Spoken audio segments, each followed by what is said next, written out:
ერთი სადავო კვლევა პირველ არხს. საზოგადოებრივი განწყობების დასადგენად ფონდ ღია საზოგადოება საქართველოს და International IDEA-ის დაკვეთით ახალი სოციოლოგიური გამოკითხვა ჩატარდა, რომლის ერთი ნაწილი საზოგადოებრივი მაუწყებლის რეიტინგს ეხება. რამდენად ხშირად უყურებთ პირველ არხს და როგორ აფასებთ მისი მხრიდან მაუწყებლის ფუნქციების შესრულებას. ეს კითხვები კვლევის ავტორებმა 1786 მოქალაქეს დაუსვეს. თუ გამოკითხვას დავეყრდნობით, გამოკითხულთა 47% პირველ არხს საერთოდ არ უყურებს. 53% კი მეტნაკლებად. თუმცა საინტერესოა, რომ მაუწყებლის ფუნქციების შეფასება იმ რესპონდენტებსაც სთხოვეს, რომლებიც ამავე კვლევის მიხედვით არხს არ უყურებენ. ანუ ადამიანები, რომლებიც აცხადებენ, რომ პირველი არხის მაყურებლები არ არიან, მაინც აფასებენ. თუ რამდენად გამოხატავს ტელევიზია ყველა ჯგუფის ინტერესებს, რამდენად ხშირად აშუქებს ოკუპირებულ ტერიტორიებთან, რელიგიურ თუ ეთნიკურ უმცირესობებთან დაკავშირებულ საკითხებს, რამდენად კრიტიკულია მთავრობის მიმართ და ასე შემდეგ. ნოემბერში ჩატარებული გამოკითხვის ავტორებს განმარტებების გაკეთება დღეს ნოდარ ჩაჩუამ სთხოვა, მას კვლევის დამკვეთმა არაადეკვატური უწოდა. რამდენად ხშირად უყურებთ საზოგადოებრივ მაუწყებელს? ამ კითხვით ფონდ ღია საზოგადოების დაკვეთით კავკასიის კვლევითი რესურსების ცენტრმა 1800-მდე მოქალაქეს მიმართა. კითხვაზე 13%-მა უპასუხა ყოველდღე.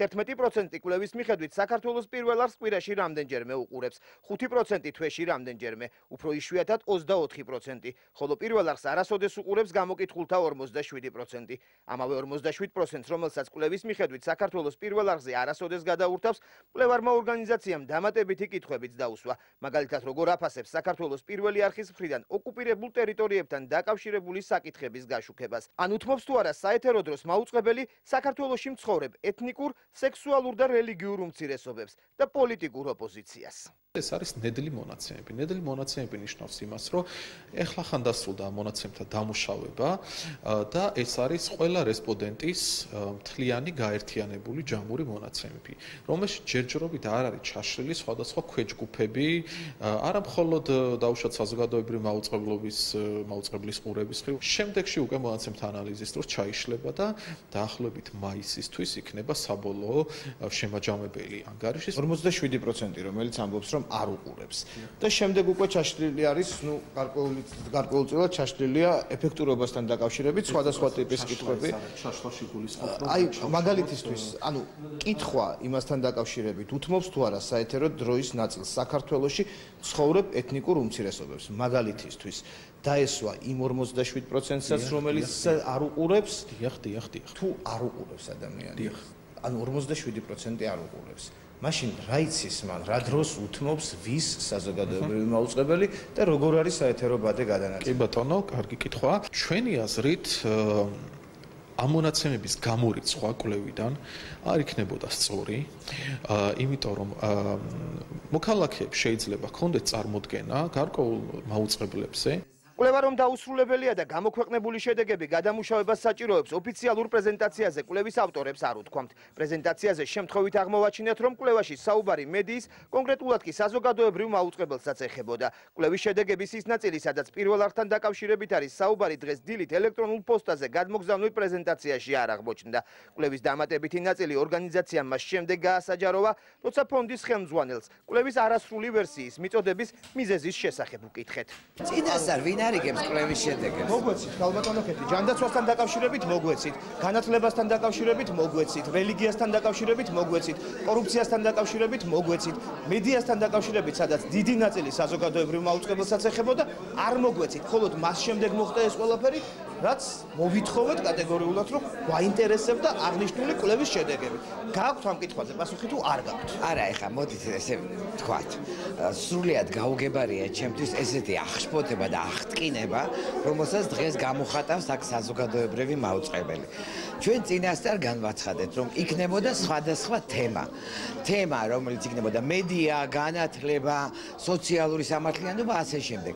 თქვენ ზედმეტად ტკივნეულად აღიქვამთ რომ ყველა შემთხვევას როდესაც საზოგადოებრივ საერთოდ ახსენებენ.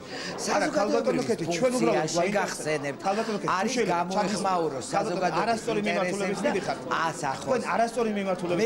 მე კონკრეტული კითხვა დაგისთვის და კონკრეტული კითხვა დაგისთვის და კონკრეტულად არა, ხალხო, ნუ მაყენებთ შეურაცხყოფას ძალიან. ნუ მაყენებთ შეურაცხყოფას. 15 წლიანი სტაჟი ჟურნალისტი ვარ და არავის დავალებას არასდროს არ ვასრულებ.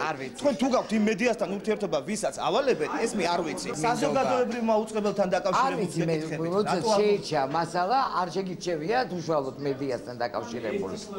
მარტო ერთი სლაიდია და სლაიდი მხოლოდ 80 სლაიდია საერთოდ კვლევაში, ძალიან დიდი კვლევა. ან თქვენ, ან საზოგადოებრივ მაუწყებელს გაუჩნდა ძალიან ისეთი ზედმეტად შეშფოთებული დამოკიდებულება ყველა იმ ხსენებისადმი საზოგადოებრივ მაუწყებელს გაუჩნდა შეშფოთებული დამოკიდებულება ყველა უსამართლო ხსენებასთან დაკავშირებით. ალბათო კეში მომითხოვია თქვენ ებძვით ახლა Freedom House, თქვენ ებძვით სხვადასხვა არასამთავრობო ორგანიზაციას, თქვენ ებძვით ბოლო ხანებში ყველას. და როდესაც ახსენებენ რომ საზოგადოებრივ თქვა დობა აქ არის, უნდობლობა აქ არის, არაფერი დრამატული გარყოფა. რას გულისხმობთ ბრძოლა შეგიძლიათ როგორც კი ვინმე გაბედავს და რაიმე კრიტიკულს იტყვის საზოგადოებრივ თაობაზე, იწყება სამართლიან კრიტიკაზეც, იწყება სრულიად ისტორიული რეაქცია.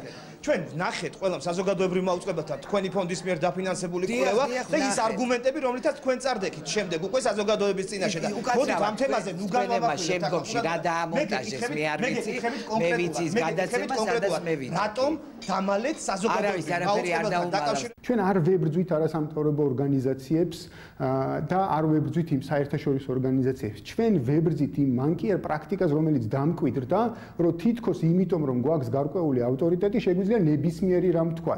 ბოლო პერიოდში გახშირებული თავდასხმები აღზე საზოგადოებრივი მაუწყებლის წინააღმდეგ მიზანმიმართული დისკრედიტაციის მცდელობად შეაფასეს. მათ დაინახეს, რომ არსებობს გარკვეული საფრთხე იმისა, რომ მათ ვეღარ მოახდინონ საზოგადოებრივ მაუწყებელზე გავლენა და ის გახდეს ძლიერი მაუწყებელი, გაძლიერდეს მისი ნდობა საზოგადოებაში და აუცილებელი გახდა და საჭირო გახდა იმ წამსვე მოხდეს, სანამ ეს ჯერ კიდევ საწყის ეტაპზეა, სანამ ჯერ კიდევ ზრდის პროცესია, იქვე შევაჩეროთ. ვიდრე ღია საზოგადოების ფონდის მიერ დაფინანსებული კვლევა დაასკვნიდა, რომ საზოგადოებრივი მაუწყებელი თავის ფუნქციას ჯეროვნად ვერ ასრულებს. მსგავსი შეფასება რამდენიმე დღით ადრე პოლიტიკური პარტიის კანონი და სამართლის ლიდერებმაც გააკეთეს. პარტიამ არხის სარედაქციო პოლიტიკა გააკრიტიკა და ანტიდასავლური განწყობების დასადასტურებლად 2016 წელს პარტია ცენტრისტების წინასაარჩევნო კლიპი დაასახელა, რომელიც ეთერიდან მალევე მოიხსნა. პარალელურად პარტიაში მოითხოვეს, რომ საზოგადოებრივი მაუწყებლის გენერალური დირექტორი ოპოზიციამ შეარჩიოს. მოვითხოვთ, რომ საზოგადოებრივი მაუწყებლის დირექტორის პოზიცია სამეურვეო საბჭოს ნაცვლად მისი გამწესების უფლებამოსილება გადაეცეს ოპოზიციას, ისიც NGO სექტორთან მჭიდრო კომუნიკაციის ზით. ეს ფონდი ღია საზოგადოება საქართველოს მიერ დაფინანსებული ერთადერთი კვლევა არ არის, რომელიც დაინტერესებულ მხარეებს ინტერპრეტაციის შესაძლებლობას აძლევს. ამავე ფონდის ფინანსური რესურსი პირველი არხის ყოფილი გენერალური დირექტორის თამარ კინწურაშვილის ორგანიზაციამ საქართველოს პირველი არხი პრორუსული განწყობების გატარებაში დაადანაშაულა. მაშინ ფონდის ხელმძღვანელმა კვლევაში მოყვანილ ფაქტებზე პასუხისმგებლობა მოიხსნა და გარკვეული უზუსტობების არსებობაც აღიარა. მე არ ვაპირებ ახლა ბოდიში მოვიხადო ჩვენი პარტნიორის გამო, იმიტომ რომ მე მიმაჩნია იქ არის შეცდომები. მეც დაგეთანხმებით, როცა მასტრიხტამდე მივავალ, მაგაში დაგეთანხმებით. საზოგადოებრივ მაუწყებელთან დაკავშირებით ბოლო პერიოდში დაუზუსტებელი და არასწორი ინფორმაციის გავრცელების შემთხვევები გახშირდა. გავლენიან ორგანიზაცია Freedom House საკუთარ დასკვნაში ცვლილებების შეტანა მოუხდა. მას შემდეგ, რაც ინფორმაციის გადამოწმების შემდეგ დაადგინა, რომ მეორე არხი არ დახურულა. რამდენიმე დღის წინ ბოდიშის მოხდა მოუწია მედია ორგანიზაცია Media Checkers, რომელმაც პირველი არხი დაადანაშაულა, თითქოს მთავარ გამოშვებაში იაკერზაიას საქმე არ მოხდა. ბოლო პერიოდში საზოგადოებრივი მაუწყებლის წინააღმდეგ დისკრიმინაციის კამპანიას საქართველოს პირველი არხი განცხადებით დღეს კიდევ ერთხელ გამოეხმაურა. მაუწყებელი ღია წერილში მის წინააღმდეგ წარმოებულ კამპანიას ნდობისა და რეიტინგის ზრდით ხსნის და მოუწოდებს საერთაშორისო ორგანიზაციებს. ადგილობრივი ორგანიზაციების მიმართ ნდობის მიუხედავად გადაამოწმონ ყველა სახის მონიტორინგსა და ანგარიშში საზოგადოებრივი მაუწყებლის შესახებ ინფორმაცია.